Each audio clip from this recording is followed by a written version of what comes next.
जय श्री कृष्णाय नमः। ओम नमो भगवते वासुदेवाय। श्री कृष्ण जी बोले, हे अर्जुन, जिसकी कर्म फल में आसक्ति नहीं और कर्मों को करता है वह सन्यासी और योगी है, और जिसने हवन नादे अलौकिक कर्म छोड़ दिया है वह योगी नहीं है। हे अर्जुन, जिसको सन्यासी कहते हैं उसी को कर्म योगी जानो, क्योंकि संकल्पों के त्याग के बिना कोई योगी नहीं हो सकता।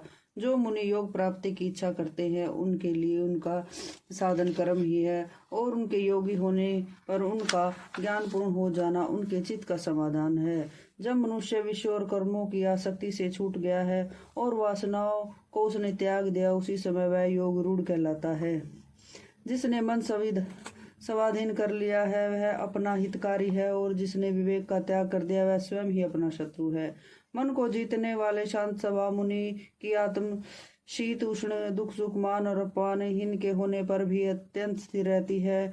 जिसने ज्ञान विज्ञान से अंत कारण को तृप्त कर लिया है, जो निर्विकार हो गया है, तथा जिसने अपनी इंद्रियों को वश में कर लिया है, जो मिट्टी पत्थर और सोने को एक समान समझता है, वह योगी कहलाता है। सुहृदय मित्र शत्रु उदासीन द्वेषी मध्यस्थ द्वेष करने वाले योगी बंधु बांधु साधु पापी इन सब को जो समान दृष्टि से देखता है वही श्रेष्ठ योगी कहलाता है। योगी पुरुष को मन और आत्मा को अपने वश में करके वासना और समस्त प्रपंचों का त्याग करके एक स्थान में पहले कुशा के ऊपर मृग आदि का चरम और उसके ऊपर वस्त्र बिछावे। स्थान न तो बहुत ऊंचा हो और न ही नीचा हो, उसी पर मन को एकाग्र करके ये चित्त और इंद्रियों को रोक कर बैठना चाहिए। आत्मा शुद्धि के लिए योग करना चाहिए। शरीर मस्तक और गर्दन को सम करके अचल होकर स्थिर होवे और अपनी नाक के अग्रभाग को देखता हुआ सब दिशाओं से अपनी दृष्टि हटाए।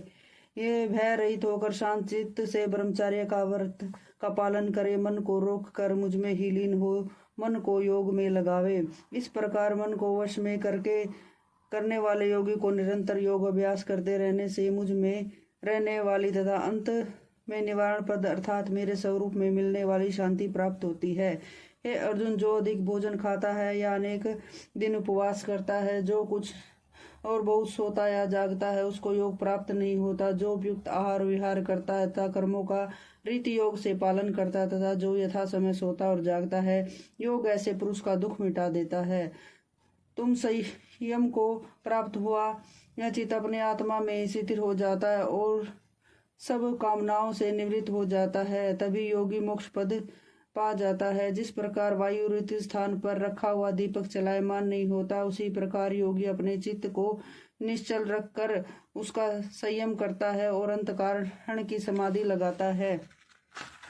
जिस अवस्था में योग अभ्यास के कारण चित्त का वेग रुक कर विषयों से पृथक होने लगता है और जब शुद्ध अंतःकरण से आत्मा को ही देखकर आत्मा में ही संतुष्ट होता है, जिस अवस्था में वह अत्यंत सुख जो इंद्रियों द्वारा जाना नहीं जा सकता वरन केवल बुद्धि से जाना जाता है, अनुभव करता है, और तब वह योगी आत्म स्वरूप में स्थित हो उससे विचलित न हो। जिस अवस्था को पाकर फिर और कोई बड़ा भारी दुख उसे वहां से चलायमान नहीं कर सकता, उस अवस्था को दुख संयोग योग कारक योग नामक जानना हो। सो योग निवार कल्प चित्त से निश्चित करके ही करना चाहिए। संकल्प से उत्पन्न होने वाली समस्त कामनाओं को त्याग कर और मन से सकल इंद्रियों को चारों ओर से रोककर धैर्य के साथ बुद्धि को अपने अधीन कर धीरे धीरे विषयों से दूर हटाए और भली भांति मन को आत्मा में स्थिर करके किसी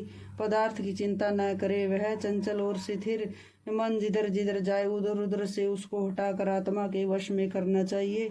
इस प्रकार शांत चित्त तथा रजोगुण से रहित निष्पाप तथा ब्रह्म स्वरूप योग को उत्तम सुख प्राप्त होता है। इस रीति से निरंतर योग अभ्यास करने वाला योगी समस्त पापों से छूटकर सहज ही उस परम सुख को पा लेता है जो ब्रह्म के संयोग से प्राप्त होता है। जिसका मन योग में स्थिर हो गया हो उसकी दृष्टि विश्वत्र समान हो जाती है।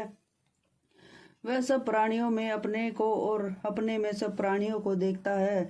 जो सब में मुझको और मुझ में सबको देखता है उससे मैं अलग नहीं हूँ और वह मुझसे अलग नहीं है। जो भेदभाव से रहता है वह सब प्राणियों में स्थिर हो मेरे मनन करता हुआ वह योगी चाहे जिस अवस्था में रहे मुझ में मिल जाता है। हे अर्जुन, जब जो सब प्राणियों के दुख सुख को अपने दुख सुख के समान समझता है और सबको समभाव से देखता है, वही श्रेष्ठ योगी है। अर्जुन ने कहा कि हे मधुसूदन, आपने जो है योग सिखाया है कि सबको समान देखो, सो मन के चंचल होने के कारण उसकी दृढ़ स्थिति अपने में नहीं देखता। हे कृष्ण, मन बड़ा ही हठी पराक्रमी और दृढ़ है। इस को अधीन करना तो वायु को बांधने के समान प्रतीत होता है। श्री कृष्ण जी भगवान ने कहा, हे महाबाहु, इसमें संदेह नहीं है कि मन अति चंचल है और इसे वश में करना बड़ा ही कठिन है। फिर भी है अर्जुन, अभ्यास और वैराग से अधीन कर लिया जा सकता है।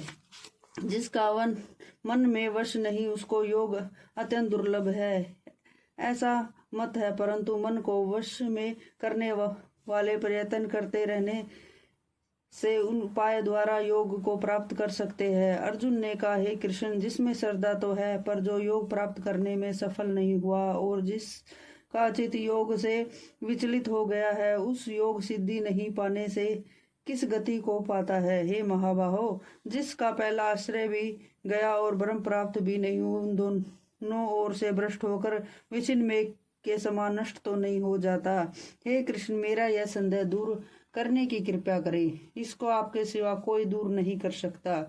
श्री भगवान बोले, हे तात्पार्थ, इसका यहाँ नाश नहीं होता, परलोक में भी इसका नाश नहीं होता, क्योंकि उत्तम कार्य करने वाला मनुष्य बहुत दिनों तक पुण्यवानों को प्राप्त होने वाले लोकों में वास करता है और वहां से फिर किसी पवित्र और धनवान के घर में आकर जन्मता है, अथवा वह बुद्धिमान योगियों के ही कुल में जन्म पाता है। इस प्रकार जन्म पाना भी इस लोक में बड़ा दुर्लभ है। बड़े श्रम और यत्न से जो योग अभ्यास करता है, वह पापों से शुद्ध होकर अनेक जन्मों से परिश्रम करके सफल होता है और परम गति को पाता है। बड़े बड़े तपस्वियों से भी योगी श्रेष्ठ है, ज्ञानियों से भी योगी श्रेष्ठ है। इसलिए हे अर्जुन, तुम योगी बनो, केवल मुझ में ही मन लगाकर मेरी प्राप्ति के लिए मेरा भजन करता है, उसको समस्त योगियों के मध्य मैंने अत्यंत श्रेष्ठ माना है। बोलो श्री कृष्ण भगवान की जय हो।